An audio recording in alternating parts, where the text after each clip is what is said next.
y a continuación vienen los aspectos dietéticos. El estado de nutrición de un individuo es el resultado del equilibrio entre lo que ingiere y lo que se gasta, de tal forma que la evaluación de la dieta es la encargada de explorar la ingesta.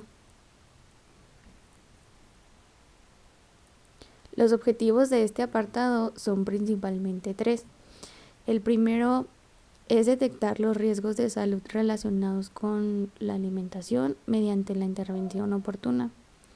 El segundo es generación de políticas públicas para modificar los riesgos detectados.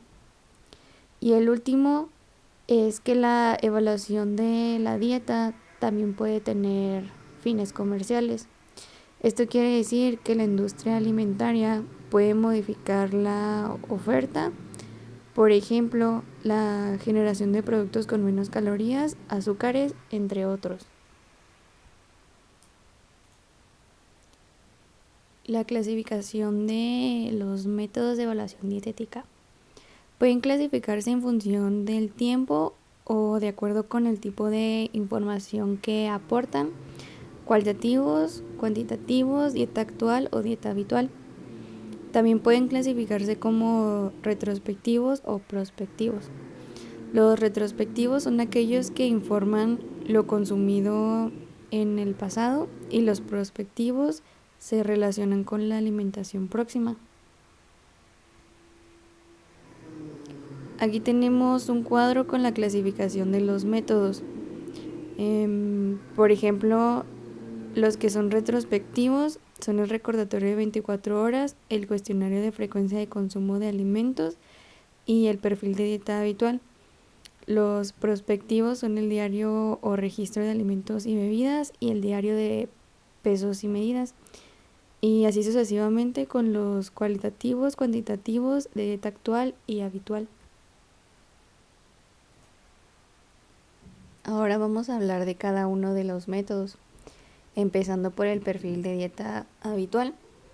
Este consiste en indagar sobre los alimentos y bebidas que consume el cliente o paciente en su vida cotidiana, y se pueden incluir horarios y lugares.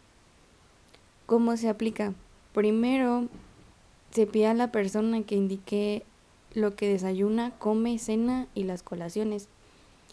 Es importante preguntar sobre postres, bebidas y colaciones, porque estos lo suelen omitir. En este método no es necesario registrar las cantidades. En las consideraciones adicionales es importante detallar cierta información, como el café, si es descafeinado o regular, si los lácteos son enteros, semidescremados o descremados, si las tortillas que consume son de maíz o harina, entre otros. Aquí está un ejemplo de cómo sería el perfil de dieta habitual, con el desayuno, colaciones, comida y cena. El segundo método es el recordatorio de 24 horas. Este consiste en interrogar al paciente sobre todo lo que ingirió el día anterior. Este método no informa sobre la dieta habitual, a menos que ésta sea muy repetida. En este método es importante que se incluya el fin de semana, y se debe tomar en cuenta que este método depende de la memoria del paciente, lo que lo vuelve poco confiable. ¿Cómo se aplica? Este se aplica mediante 5 pasos. El primero es la lista rápida de alimentos y bebidas, el segundo es la lista de alimentos olvidados, el tercero es el tiempo y ocasión, el cuarto es el detalle y revisión, y el último es la revisión final. El paso 1 es la lista rápida de alimentos y bebidas. Esta trata de hacer una lista sencilla de los alimentos y bebidas que la persona consumió en el orden en que los vaya recordando, anotando un alimento por renglón y especificando el periodo. En este paso no es necesario registrar cantidades ni forma de preparación.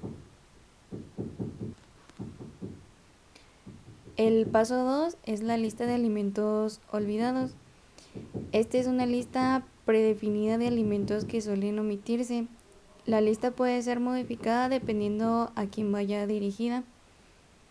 Los alimentos van por categorías y esta se lee renglón por renglón, y en caso de que si se haya olvidado algo, se marca, se subraya el alimento olvidado, y este alimento que se haya olvidado se debe agregar en la lista anterior, es decir, la lista rápida. El paso 3, tiempo y ocasión. Este paso está muy sencillo. Aquí debemos informarnos sobre la hora en que se consumieron los alimentos y si fue en el desayuno, la comida o la cena. El paso 4, detalle y revisión. Este paso se detalla la marca para los productos industrializados, la preparación, si es hervido, asado, frito, entre otros, los ingredientes y la porción consumida. Y por último, el paso 5, la revisión final. En este paso, como lo dice su nombre, se revisa lo que se registró anteriormente para verificar que todo esté completo y correcto. Y este sería un ejemplo de cómo sería el recordatorio de 24 horas con todos los pasos aplicados.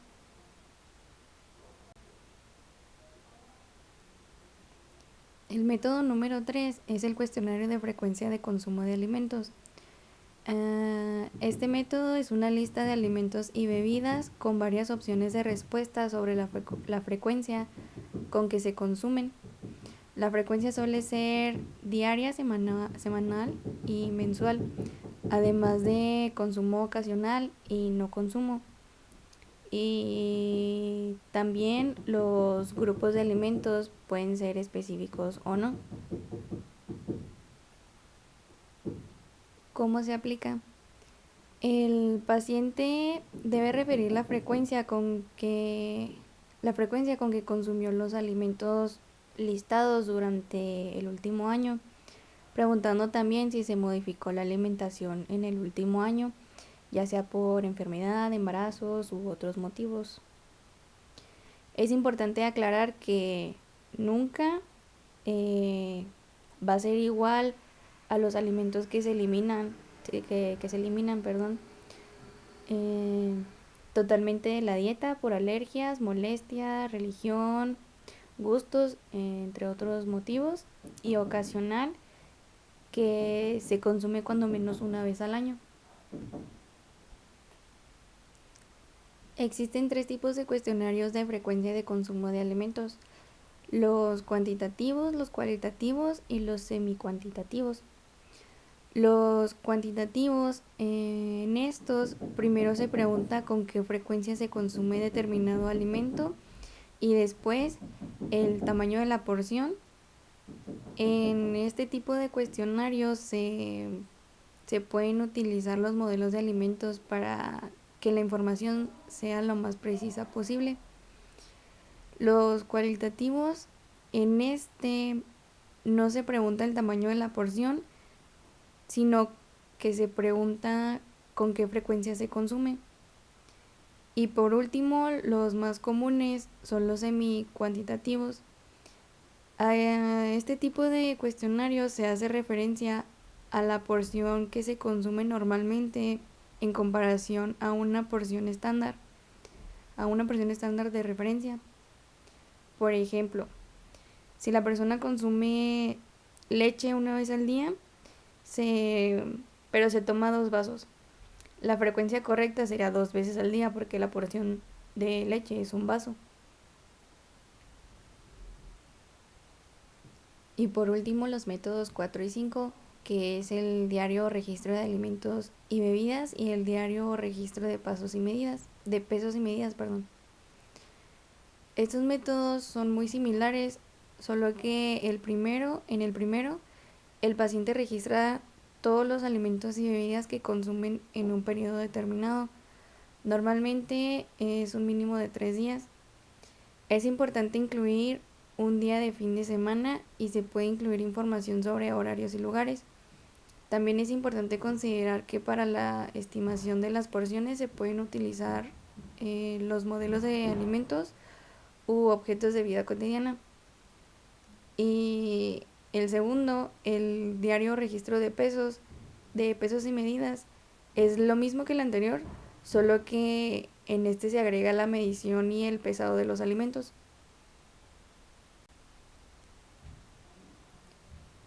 ¿Cómo se aplica?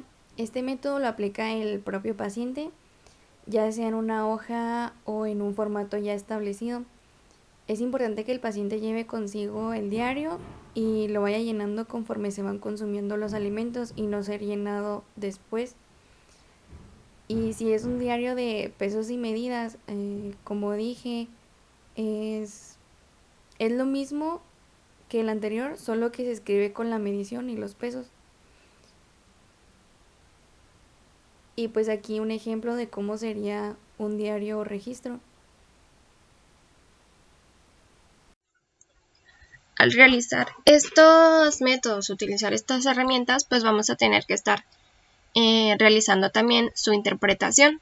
En lo que es la información cualitativa, vamos a poder saber si la dieta es adecuada, que sea pues según los gustos de la persona, según su cultura y económicamente que pueda sostener esa dieta, si es completa, que contiene todos los nutrimentos y variada. ¿Qué quiere decir? Pues que incluye diferentes grupos de alimentos en todas sus comidas. Ya con los instrumentos que nos brindan información cuantitativa, como el registro diario de pesos y medidas, pues vamos a realizar una interpretación diferente. Aquí primero se tiene que cuantificar el consumo de alimentos y bebidas. Por ejemplo, ver cuántos equivalentes de cereales consume al día, cuántos de verduras, de alimentos de origen animal y así con cada uno. Después, esta información se va a convertir a energía y nutrimentos. Aquí lo podemos hacer con la tablita del SMAE. Después hay que establecer nosotros los requisitos energéticos y nutrimentales, los que deberían de ser los adecuados para esa persona. Y vamos a comparar la energía y los nutrimentos que él consume realmente con los que deberían de ser.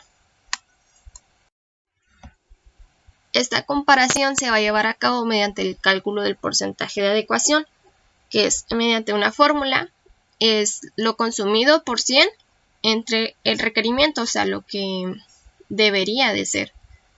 Si resulta más del 110%, quiere decir que está en exceso, o sea, que está consumiendo más de ese nutrimento. Si está entre 90 y 110%, está bien, está normal.